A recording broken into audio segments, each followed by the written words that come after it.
नमस्कार भाइयों अध्यात्म पे कुछ कहना चाहता हूँ मैंने बहुत गुरुओं को सुना है। आचार्य रजनीश ओशो उन्हें भी सुना है बहुत। आचार्य प्रशांत उन्हें भी सुना है बहुत। फिर ये अपने हो गए प्रेमानंद महाराज जी ने भी सुना है। फिर वो शाखा शाखा एक है, तो ये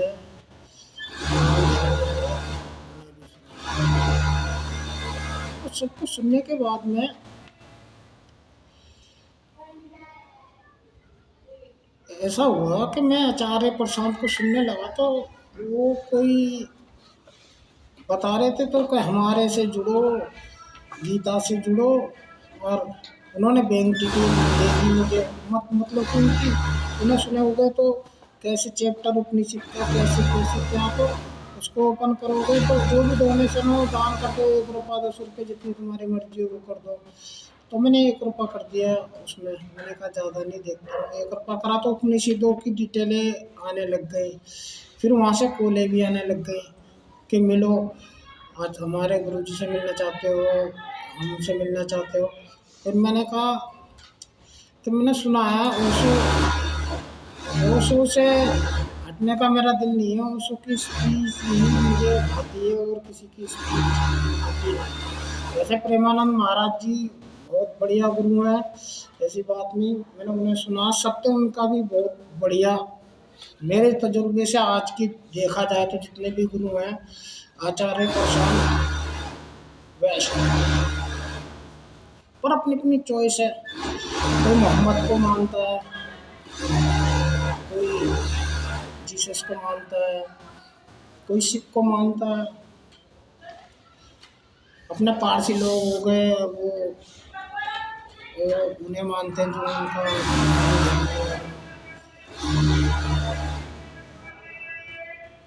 नाम याद है ना। हर किसी की अपनी अपनी वो है। पर मैंने कहा मुझे आचार्य प्रशांत जी बढ़िया हैं, पर मैं ओशो ओनली वन ओशो, ओशो के अलावा नहीं, और किसी को नहीं सुन सकता। ओशो को इसलिए मैं कि ओशो ने ना ओशो की सारी बातें तो है ही बेस्ट। एक भी बात उनकी निरर्थक नहीं है, सारी सार्थक है। पर उनकी जो एक फेवरेट बात है, उन्होंने कहा स्वयं, किसी की उधारी नहीं, स्वयं अपनी अपनी अपने को जानो। मतलब कि अब जैसे कि कोई मोहम्मद को कुरान पढ़ रहा है तो मोहम्मद को मानने लग गया, मोहम्मद साहब अपने वेद शास्त्र पढ़ रहा है तो ऋषि मुनियों को मानने लग गया, अपने हिंदू देवी देवता को मानने लग गया, बाइबल को पढ़ रहा है तो जीसस को मानने लग गया। तो ऐसी जिस जिस धर्म में जो है, अपने जैन धर्म में महावीर को कर रहा है, 24 तीर्थंकर हैं उनको ना, तो उन्हें मानने लग गया। तो इस तरीके से ही मैंने ओशो को पढ़ा तो मैं ओशो ने सब धर्मों के बारे में बोला। ऐसा कोई भी धर्म नहीं है जिसके बारे में नहीं बोला, वो सब धर्म के बारे में बोला। बस उनकी एक बात ये है बढ़िया कि उन्होंने कहा स्वयं को जानो। मतलब कि स्वयं, जब तक तुम अपने को नहीं जानोगे तो दूसरे को जान ही नहीं पाओगे, किसी धर्म को नहीं जान पाओगे। तो ये बात बस उनकी बेस्ट हीरा समझ लो। जो जिसने ये बात जान ली उसको हीरा मिल गया, उसने सारे धर्म उसके हो गए। कोई धर्म बेगाना नहीं है उसका, सारे धर्म उसके, क्योंकि वो हर धर्म को समझ जाएगा तुरंत ही कि क्या है क्या नहीं। भेड़ चाल तो बचती नहीं ओशो को सुनने के बाद में, सिर्फ अपनी चाल बचती है। क्योंकि जो भी बाइबल की बात आएगी तो वो पढ़ेगा, वो तुरंत समझ जाएगा ये बात किस लिए कही गई है और कहाँ पर इसका अर्थ है। कुरान को पढ़ेगा तो उसमें कि ये बात कहाँ कही गई है, इसका अर्थ कहाँ है, जो भी पढ़ेगा तुरंत ही समझ जाएगा बंदा। अगर जो ओशो को जाना है तो, माना है तो नहीं, जाना है तो वो अपने आप को जान जाएगा। अपने आप ओशो को जानना मतलब अपने आप को जानना। अब मैं जब से ओशो को सुनने लगा तो एकदम परिवर्तन हो गया। ओशो को सुनना मेरे ख्याल से तो सुनना नहीं, आप लोग बिल्कुल सुनना नहीं। क्योंकि जैसी ज़िंदगी लाइफ है वैसी जियो, यार है, दोस्त है, पत्नी है, बच्चे हैं, माँ है, बाप है, घूमना है, फिरना है, ऐश मौज जो भी करनी है अपनी दुनिया में बिल्कुल मस्त रहो। अगर ओशो को सुन लिया तो फिर कहानी गड़बड़। फिर तो ओशो के ही हो जाओगे और कहीं के रहोगे ही नहीं। यही प्रेमानंद महाराज जी ने कहा कि ओशो को मत सुनना, ओशो वैसी गलियों में ले जाएंगे कि फिर वहाँ से निकलना मुश्किल हो जाएगा। और वैसी ही गली है, वैसी गली मतलब कि स्वयं ही लीन ब्रह्म में ऑटोमेटिक लगता है। अब मैं नहीं कहता कि मुझे सत्य की प्राप्ति है, या मैं, पर इतना बस मैं कह सकता हूँ कि मैं उस रास्ते पे शुरुआत मैंने कर दी है। अब मैंने ये दाढ़ी वाड़ी ऑटोमेटिक ऑटोमेटिक ही अच्छा लगता है मुझे ना। अब मेरी घरवाली कहती है ये बनवा लो, मम्मी कहती है बनवा लो, बनवाने का दिल ही नहीं करता है। ऐसी मस्त बाल ये कटवा लो, नहीं कटवाने का ही दिल नहीं करता मस्त। क्या खुजली नहीं लगती है इन्हों में? अरे नहीं लगती भाई, बिल्कुल बिंदास, ऐसे ही बढ़िया। तो वैसे एक कहानी कहना चाहता हूँ कि उसने कहा है ना स्वयं को जानो, उसके ऊपर एक कहानी कहना चाहता हूँ। कहानी तो बहुत है, जिसने ओशो को सुन रखा उसके पास कहानी का तो भंडार हो जाएगा, ऑटोमेटिक हो जाएगा। क्यों? बस स्वयं को जान लिया, कहानी ऑटोमेटिक। जो स्कूलों में किताबें पढ़ी है ना, कहानी पढ़ी है कि सोने की मुर्गी अंडा, या जितनी भी कहानी वहाँ पढ़ी है, ऑटोमेटिक सबका अर्थ उसको समझ में आ जाएगा। इंसान को समझ में तो आ जाता जब तक पढ़ता है, फिर पढ़ाई छोड़ देता है, सब भूल जाता है। तो उसने कहा है कि स्वयं को जानो, तो वो वाली बात है। बस स्वयं को जानो किस लिए कहा है? एक सन्यासी था तो वो जा रहा था यात्रा करने, अपना भिक्षा मांगने। सन्यासी का काम नहीं होता है, जब भूख लगी तो भिक्षा मांगने, जब नींद आई तो सो गए, मस्त अपनी दुनिया में मस्त रहे। जा रहा था, जाते जाते किसी गांव में पहुंचा वो, तो धूप भी बहुत थी तो थक गया था, थकावट हो गई उसे। तो उसने एक पेड़ देखा, पेड़ काफ़ी बड़ा था, उसके पास गया। वहाँ पेड़ के पास में बैठने का भी साधन बना रखा था गाँव वालों ने। वहाँ वो बैठ बैठ गया, बैठ नहीं जा रहा था, इतने में गाँव वाले कहते हैं कि यहाँ मत बैठो। वो कहता क्यों? कि यहाँ ना एक सांप रहता है। वो कहता है तो क्या हुआ? अरे नहीं, वो सांप काट लेता है, गांव में बहुतों को काट लिया है, मर गए हैं वहाँ, बहुत लोगों को काट लिया इस सांप ने। यहाँ बैठता है ना जो, इसको वो काट लेता है। कहता कोई बात नहीं, काट लेगा तो अच्छी बात ही है, इस जन्म में जो गलती हो जाएगी उससे छुटकारा मिल जाएगा। वैसे तो गलती हो नहीं सकती है, फिर भी भूल चूक से गलती हो जाएगी तो वो उससे छुटकारा मिल जाएगा। मरना तो है ही, कोई नहीं, आप लोग जाओ।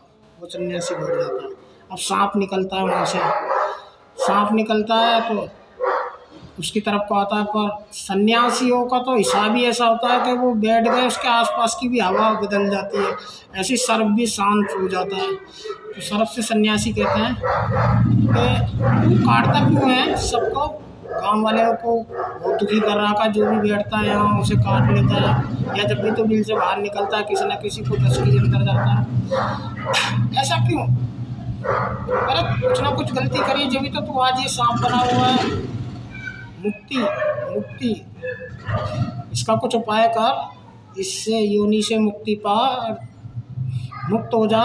ऐसा मत कर, किसी को काटना वाटना नहीं चाहिए। कोई तरह कुछ बिगाड़ रहा है, तुझे मार रहा है, तो जब तक तू काट, और तू तो बेफालतू में काटता रहता। सर्प को पता नहीं क्या होता है, ऑटोमेटिक उसकी बात सुन के वैराग्य हो जाता है। वो कहता ठीक कह रहे हो, नहीं काटूंगा। बस इतना कहता सन्यासी, फिर चल देता है। सर्प भी अपने बिल में चला जाता है। अब सर्प जब जब बाहर निकलता है तो वो कुछ नहीं कहता है, उसको वैराग्य हो जाता है। सेम वैसे जिसने ओशो को सुन लिया, एकदम वैराग्य सा हो जाता है। ओशो को वैसे सेक्स गुरु कहा जाता है, ये वो तो अपनी अपनी बात है। जिसने सिर्फ सुना सुना है, अपने को जाना नहीं है, जिसने जान लिया तो वो समझ गया क्या है सेक्स गुरु, किस बात का है वो। अरे सेक्स से तो हम तुम सारे पैगंबर तीर्थंकर अवतार सब उसी चीज़ से पैदा हुए, इसलिए उन्होंने उसकी जड़ पे चोट करी है, और कुछ नहीं है। बस कि सेक्स गुरु, सेक्स, अरे सेक्स गुरु, सेक्स के बिना कुछ है? सेक्स नहीं होता तो हम यहाँ होते, हमारे माँ बाप सेक्स नहीं करते तो हम होते, या आप लोग होते? ये बात सत्य को सत्य की तरह बोल दिया तो कोई गलत बोल दिया है क्या? तो समझ है अपने अपने। आदमी कहता है ब्रह्मचर्य का पालन करो, ये वो ओशो को भी सुन लोगे ना तो ऑटोमेटिक ही ब्रह्मचर्य पालना नहीं पड़ता है, ऑटोमेटिक ही हो जाता है।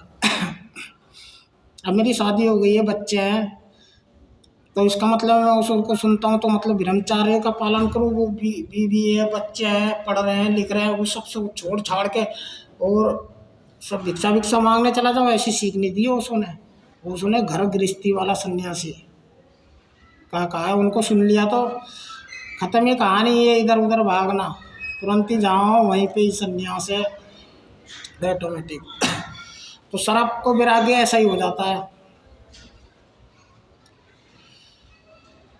अब जब कुछ भी नहीं कहता तो कोई भी बच्चा देखता कहता सर्प तो सुधर गया, अब उसके पास बैठते हैं, उसको छेड़ देते हैं, तब भी वो कुछ नहीं कहता, क्योंकि उसको तो उस सन्यासी की बात याद हो गई थी। तो उसको भाई बच्चे लोग तो बच्चे ही होते हैं, बच्चे तो उसको कंकड़ मार देते हैं, वो जब भी कुछ नहीं कहता है। उसकी पूंछ पकड़ लेते हैं, जब भी कुछ नहीं कहता, पूंछ पकड़ के इधर मार देते हैं, उधर मार देते हैं, जब भी कुछ नहीं कहता है, कोई दिक्कत नहीं। और उसका बुरा हाल कर देते हैं मार मूर के, कोई इधर मार रहा है, कोई उधर मार रहा है, वो कुछ कहता ही नहीं किसी को, कोई कुछ भी कर रहा है कुछ नहीं कहता है। जैसे आजकल के गुरु बताते हैं, कोई गाली दे तो कुछ नहीं, क्या गाली भी उसकी है, नहीं दे वो भी उसकी है, कोई तारीफ करे तो भी कोई दिक्कत नहीं, सब उसका ही है। इस तरीके से सर्प को भी स्वयं वो ही हो जाता है, होता वो सर्प पर स्वयं उसको वैराग्य हो जाता है, वो किसी को कुछ नहीं कहता, कोई कुछ करे जान से मार दो कोई नहीं, उसको घायल वायल कर देते हैं सब गांव वाले। उस सन्यासी बहुत दिन बाद उसी गांव की फिर यात्रा करता तो वही पेड़ दिखता उसको, फिर वो आके बैठता उसी पेड़ के पास, तो सर्प बिल में से बाहर आता, बहुत घायल हुआ होता है, इधर उधर छिला हुआ होता है। वो सर्प को देखता है कि ये क्या, ये तेरा हाल कैसे हो गया ऐसा, क्या आप आए थे उस दिन कह रहे थे किसी को कुछ मत कहियो, मैं किसी को कुछ कहता नहीं हूँ, तो बच्चे इधर उधर मुझे फेंक देते हैं, कोई कंकड़ मार देता, कोई ईंट मार देता, कोई लाठी भी मार देता है, इस वजह से मैं कुछ कहता नहीं, इस वजह से ये हाल है। वो कहते हैं बे भाई तू सर्फ है, तू अपना स्वभाव कैसे भूल सकता है, तू सर्फ है, मैंने तुझसे कहा था किसी को काटियो मत ना, तो आत्मरक्षा भी मत करियो, हैं भाई तू काट नहीं सकता, फुंकार तो सकता है, कोई तुझे छेड़ रहा है, जब तू किसी से कुछ नहीं कर रहा कोई बात नहीं, कोई तुझे छेड़ रहा है मार रहा है तो फुंकार दे, तो कम से कम तुझे मारेगा तो नहीं, आत्मरक्षा तो कर सकता है। सर्फ है, सर्फ का स्वभाव क्या होता है, तो वो कैसे भूल गया तू। बस वो समझ जाता है, वो फिर उसके बाद में वो सन्यासी इतना कह के चला जाता, फिर उसको वो बात याद रह जाती है, जैसे वो निकलता कोई छेड़ता तो वो एकदम फुंकार देता तो दूर हट जाते हैं सब, इस तरीके से वो मस्त हो जाता है, धीरे धीरे उसके घाव भी बढ़ जाते हैं सब। तो बस यही बात है ओशो को जिसने समझ लिया ना कि स्वयं को जानो, ये नहीं है कि ओशो को पढ़ लिया, जो ओशो ने बोल दिया तो वो ही कहने लग जाओ, वो ओशो ने बोला अपना सत्य है उनका, तुम्हारा हर प्रत्येक इंसान का अपना अपना सत्य है, वो अपने तरीके से बोलेगा, अपने तरीके से कहेगा, ये बात होती है। महावीर ने बोला अपना सत्य, बुद्ध ने बोला अपना सत्य, मोहम्मद ने बोला अपना सत्य, जीसस ने बोला अपना सत्य, आचार्य प्रशांत बोल रहे उनका अपना सत्य है, ओशो रजनीश ने बोला वो उनका अपना सत्य है, प्रेमानंद जी महाराज बोल रहे उनका अपना सत्य है। अब जैसा भी हो, जो उनके भक्त हैं वो जानेंगे, मैं तो बस ओशो को जानता हूँ, मानता नहीं हूँ, जानता हूँ, तो बस मैं इतना जानता हूँ। तो इस वजह से हर इंसान को सिर्फ अपने तरीके से, ये नहीं है कि कुरान पढ़ ली उसमें जो लिखा है उसी के उस पर वो चल ले के मोहम्मद साहब ने लिखा गलत कैसे लिख सकते हैं। मोहम्मद साहब ने लिखा है ना, अपना लिखा है, जो उनके साथ में हुआ वो लिखा है। तो अब तुम्हारे साथ में क्या हो रहा, तुम भी तो बोलोगे इसी तरीके से। दाढ़ी रख रखी है, बाल बढ़ा रखे हैं, अब मुझे देख के कहते हैं, अब मैं जैसे कहानी सुना देता हूँ, कहते हैं ये तो बेवकूफ़ है, आज के ज़माने में कोई ऐसा है जिसके बस की तो कुछ नहीं है। तो पास के कारीगर भी एक दो बार बहस कर लेते हैं, कुछ ना अब शब्द भी बोल देते हैं, गाली वाली भी कभी कभार हो जाती है इधर उधर काम करते वक्त, तो कोई दिक्कत नहीं। उनसे भाई मैं कहता हूँ, भाई मैं अभी 6 महीने से 1 साल से ही बस ऐसा हुआ हूँ, नहीं तो मैं भी बहुत बड़ा भला रहा हूँ अपने ज़माने में, कोई बकवास नहीं सुनता किसी की भी, ऐसा मत समझिए मुझे। अब मैं थोड़ा सा जैसे वो सर्प वाली बात हो गई कि वैराग्य हो गया कि उसका नाम क्या, कि कोई भी पूँछ चिल्लाएगा इधर उधर मार देगा, ऐसा कुछ भी नहीं है मेरे साथ में। पर किसी को कहानियाँ समझ में नहीं आती, कुछ नहीं आती, तो फिर फुंकारना पड़ता है। ऐसा हो गया था मेरे साथ में भी, एक कारीगर हल्के में ले रहा था, उसको कहानी भी सुनाता था, वो मुझसे अब शब्द बोलने लग गया, मैंने उसे टांग दिया। वही फुंकार तो मारनी पड़ेगी, मारा नहीं, समझाया तरीके से। बस तो अपना अपना सत्य अपने अपने पास रखो। मैं यूँ नहीं कहता मैं ज्ञानी हूँ, मैं अज्ञानी भी नहीं हूँ ना ज्ञानी हूँ, जैसा भी हूँ बढ़िया हूँ, पर इतना जानता हूँ अध्यात्म के रास्ते पे कदम रख चुका हूँ, मंजिल मिल जाएगी। नमस्कार दोस्तों।